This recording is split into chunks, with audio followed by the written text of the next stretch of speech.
और अब खबर भोपाल से है। सौरभ शर्मा मामले में बड़ी खबर। जब्त सोने और कैश को लेकर सौरभ से साधी चुप्पी।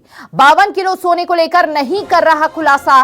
11 करोड़ कैश जब्ती पर भी सौरभ ने मौन साध लिया है। जानकारी नहीं मिलने पर अब सरकारी खजाने में जमा होगा सोना और कैश। लोकायुक्त ने 52 किलो सोना और 11 करोड़ कैश पकड़ा था। बड़ी खबर, बड़ी जानकारी इस वक्त इस पूरे मामले से जुड़ी हुई सामने आ रही है। अभी तक सौरभ शर्मा की चुप्पी टूटने का नाम नहीं ले रही है इस पूरे विषय में, और 11 करोड़ कैश जब्ती पर भी सौरभ ने मौन साध रखा है। बड़े ही प्री प्लान तरीके से अभी तक जितनी भी जांच हुई है उसमें सौरभ ने, शरद ने, चेतन ने जवाब दिया है, और अब आईटी के सवालों से ये लोग घिरे हुए हैं। लेकिन यहां पर भी बड़े सोच समझकर जवाब दिए जा रहे हैं। कुछ ऐसे सवाल जिन पर मौन साधा हुआ है सौरभ शर्मा ने।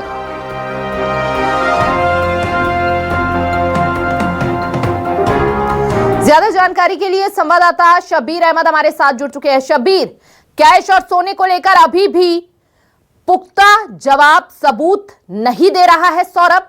कितना समय अभी और लग जाएगा? कितना समय अभी जांच एजेंसी को लगने वाला है ताकि वो सच उगलवा सके सौरभ से?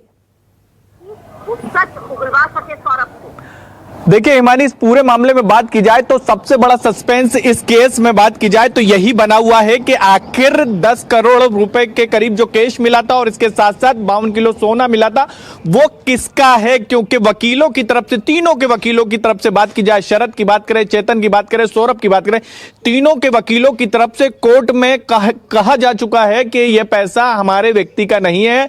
हम बात की जाए तो हमें कुछ भी पता नहीं है कि आखिर ये पैसा मंडोरा के जंगलों में कैसे पहुंचा था, सोना कैसे पहुंचा था। लेकिन इनकम टैक्स इस पूरे मामले में जांच कर रही है। इनकम टैक्स की तरफ से बकायदा 5 दिन तक के लगातार 8 से 10 घंटे तक के बात की जाए तो लगातार 5 दिन तक के पूछताछ की गई। लेकिन उसके बावजूद भी जो हमारे सोर्सेज बता रहे हैं कि सौरभ शर्मा ने बिल्कुल भी इस पूरे मुद्दे पर चुप्पी साध रखी है और कुछ भी बताने के लिए तैयार नहीं। उसकी तरफ से साफ कहा जा रहा है कि यह पैसा और यह सोना उसका नहीं है। अब इसके बाद यह कह सकते हैं कि इनकम टैक्स जो है वो अब इस पैसों को और इस सोने को जो है वो सरकारी खजाने में भेज सकता है। यानी ये कह सकते हैं कि उसका अब कोई भी मालिक नहीं है। तो इनकम टैक्स को जो अगला कदम उठाना रहता है, जो हर मामले में इनकम टैक्स उठाती है, वो भी इस पूरे मामले में होता हुआ नजर आएगा। लेकिन अगर ऐसा होता है इमानी, तो ये कह सकते हैं कि ये केस थोड़ा सा कमजोर होता हुआ नजर आएगा। क्योंकि इस पूरे मामले में बात की जाए तो सबसे बड़ी जो कड़ी थी, जो सौरभ शर्मा और चेतन सिंह और शरद जायसवाल फंसता हुआ नजर आ रहा था, वो इसी मुद्दे पर, इसी मामले पर फंसते हुए नजर आ रहे थे कि 10 करोड़ कैश, 52 किलो सोना आखिर आया कहां से, या अवैध कमाई की कैसे गई। और जिस वक्त ये पैसा मिला था, ये सोना मिला था, उस वक्त उसी दिन लोकायुक्त की सुबह कार्रवाई हुई थी और शाम को ये पैसा मंडोरा के जंगलों में एक लावारिस गाड़ी के अंदर मिला था। जब गाड़ी की जांच की गई थी, गाड़ी के मालिक के बारे में पता लगाया गया था, तो वो गाड़ी निकली थी चेतन सिंह गौर की, जो सौरभ शर्मा का करीबी और वो भी जेल में है। उसी वक्त से ये लग रहा था कि सौरभ शर्मा ने अपने घर पे जो छापेमार कार्रवाई की गई थी और जांच एजेंसियों को ज्यादा माल वहां से जब्त ना हो पाए, इसी बात को ध्यान में रखते हुए उसने 10 करोड़ कैश और 52 किलो सोना जो है ठिकाने लगाने के प्रयास करे। लेकिन पुलिस या फिर जांच एजेंसियों की, तीनों की बात करें, क्योंकि लोकायुक्त, ईडी और इनकम टैक्स इस पूरे मामले में जांच करी है, तीनों जांच एजेंसियों के पास ऐसे कोई भी सबूत नहीं लग पाए जिससे वो ये साबित कर पाए कि 10 करोड़ से ज्यादा का जो कैश था, 52 किलो सोना था, वो आखिर इन तीनों का है।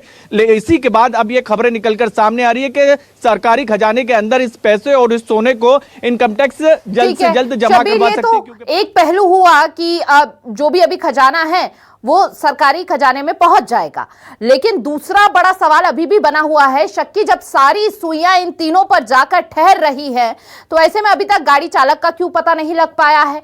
कहां पर चुनौतियों का सामना करना पड़ रहा है जांच एजेंसी को? क्यों आखिर जवाब लेने में सक्षम नहीं हो पा रही है जांच एजेंसी? कहां पर चुनौती?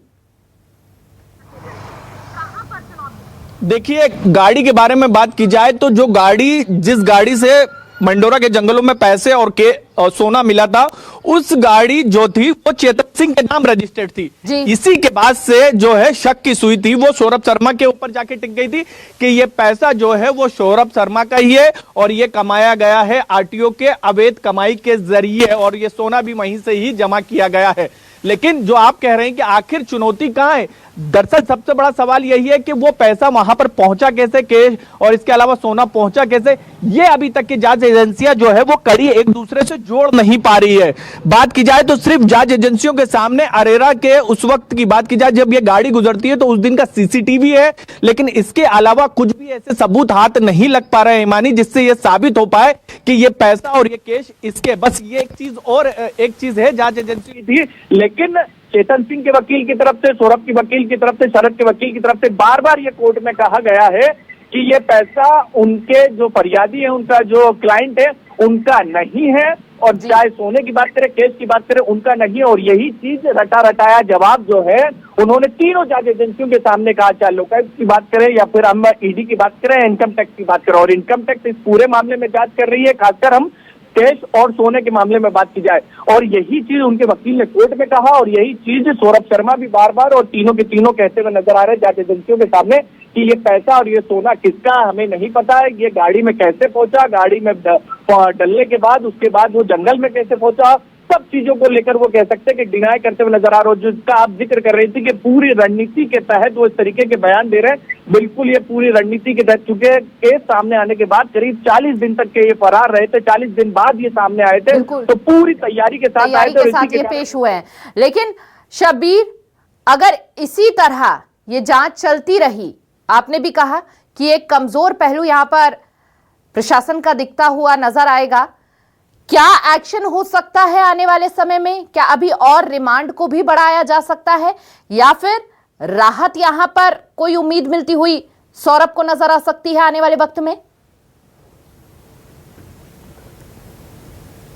देखिए, हम इस पूरे मामले में 3 जांच एजेंसियां जांच कर रही, ईडी, लोकायुक्त और इसके अलावा इनकम टैक्स। ईडी, लोकायुक्त जो है वो रिमांड ले चुकी है और कोर्ट में उनकी तरफ से कहा भी गया है कि हमने हमारी रिमांड पूरी हो गई, हमारी पूछताछ हो गई। लेकिन इनकम टैक्स की बात की जाए तो इनकम टैक्स ने रिमांड नहीं ली थी, लेकिन इनकम टैक्स की तरफ से एक आवेदन दिया गया था कोर्ट में कि हम इनसे जेल में जाके पूछताछ करना चाहते हैं। बाकायदा 5 दिन तक की पूछताछ भी की गई। और अब सवाल आपका जो था कि आखिर किस तरीके से अब कड़ी जोड़ी जाएगी, किस तरीके से जांच एजेंसी सबूत इकट्ठा करेंगे, तो जो जानकारी अभी तक के हिमानी इस पूरे मामले में निकलकर सामने आई है कि जो दस्तावेज मिले थे, जो संपत्ति के दस्तावेज मिले थे, और इसके साथ साथ बात की जाए जिनके नामों पर इन्होंने संपत्ति बनाई गई थी, कहा गया ये भी जा रहा था इसके अंदर के मजदूरों के नाम पर, कर्मचारियों के नाम पर, अपने रिश्तेदारों के नाम पर इन्होंने संपत्तियां बनाई हैं, उनके नाम पर रजिस्ट्री करी थी, पैसा सौरभ का था, चेतन का था, शरद का था। तो उनके जरिए अब ये कोशिश की जा रही है जांच एजेंसियों की तरफ से कि इनको सरकारी गवाह बनाया जाए और ये बताया जाए कोर्ट के अंदर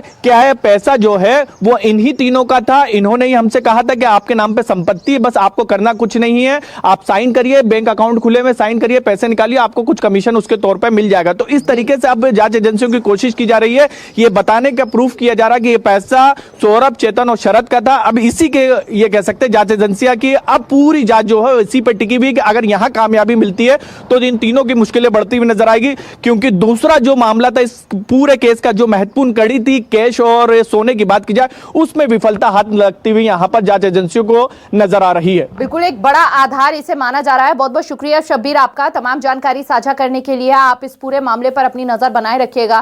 फिलहाल 11 करोड़ कैश जब्ती पर अभी भी सौरभ शर्मा मौन रखे हुए है। अभी तक कोई पुख्ता सबूत नहीं मिल पाया है। अभी तक उसने अपने काले धन की कमाई को नहीं कबूला है।